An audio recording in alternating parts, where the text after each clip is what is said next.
మమతా బెనర్జీ గెలుస్తుందా? ఓడుతుందా? ఈ రెండిట్లో ఏదో ఒకటైతే ఖాయం. అప్పుడు ఏది సంచలనం అవుతుంది? ఆవిడ గెలిచినా సంచలనమే, ఓడినా సంచలనమే. ఓడిందనుకోండి 3 టర్మ్స్ తర్వాత ఓడిపోయింది. బీజేపీ దెబ్బకి కకావికలం అయిపోయింది. జాతీయ నాయకురాలు అయిపోదాం అనుకున్నటువంటి ఆవిడకి అవకాశం కుదరలేదు. గెలిచిందనుకోండి బీజేపీని తట్టుకుని నిలబడ్డది. ఇక రాబోయే రోజుల్లో జాతీయ రాజకీయాల్లో చక్రం తిప్పుతుంది. ఇది లెక్క. ఏది చూసినా సంచలనమే. కాకపోతే ఒకటేంటంటే గతంలో ఉన్నంత ప్రజాదరణ ఇప్పుడు మమతా బెనర్జీకి లేదు. అయితే ముస్లిం పోలరైజేషన్ విషయంలో బాగా సక్సెస్ అయింది.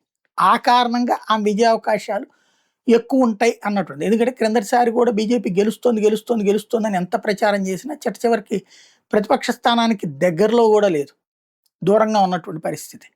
71 సీట్లు ఆ రేంజ్‌లో వచ్చినాయి. కాబట్టి ఈ దఫా ఏం జరుగుద్దో చూడాలి.